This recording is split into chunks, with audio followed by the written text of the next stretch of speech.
ہمارے بچے جو ابھی 3 بچے ہیں وہ آدھے ہندو ہیں آدھے مسلمان ہیں.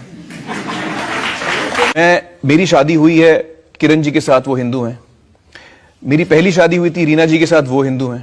ہمارے بچے جو ابھی 3 بچے ہیں وہ آدھے ہندو ہیں آدھے مسلمان ہیں.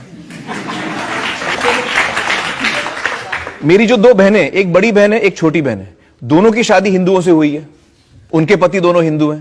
دوستو ایک سوال ہے کہ کیا مسلم لڑکا غیر مسلم لڑکی سے شادی کر سکتا ہے یا غیر مسلم لڑکا مسلم لڑکی سے شادی کر سکتا ہے؟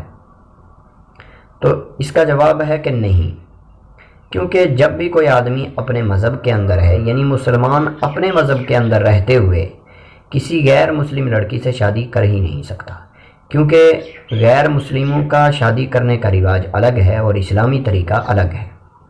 اسلامی طریقے میں نکاح ہوتا ہے، ایجاب و قبول کروایا جاتا ہے، اور غیر مسلموں کے طریقے میں آگ کے ارد گرد پھیرے لگائے جاتے ہیں. اگر کوئی لڑکی غیر مسلم ہے اور وہ اپنے مذہب میں رہتے ہوئے مسلم لڑکے سے شادی کرنا چاہتی ہے تو اگر اس نے ایجاب و قبول کیا تو اس نے اپنے مذہب میں رہتے ہوئے اپنے مذہب کی بات نہیں مانی تو اس کا نکاح نہیں ہوگا.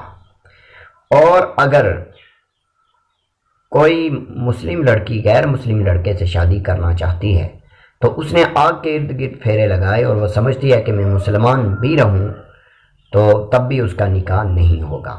اور اسلامی طریقہ بھی یہی ہے کہ اسلام کہتا ہے دوسرے مذہب والے سے نکاح نہیں ہو سکتا سوائے کتابیوں کے. اگر وہ سچے اپنے مذہب پر ڈٹے ہوئے ہیں تو ان لوگوں سے نکاح ہو سکتا ہے. دوسرا مسئلہ یہ ہے کہ کیا کورٹ میرج جائز ہے، کیا کورٹ میرج میں جو نکاح ہوتا ہے وہ ہو جاتا ہے یا نہیں؟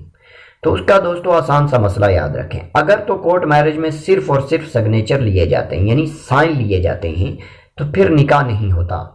اور اگر وہاں پر بھی ایجاب و قبول کروایا جاتا ہے تب نکاح ہوگا. اگر خالی سگنیچر لیے جاتے ہیں تو پھر نکاح نہیں ہوتا. دوستو ہمارے ساتھ جڑنے کے لیے شکریہ. جزاک اللہ. السلام.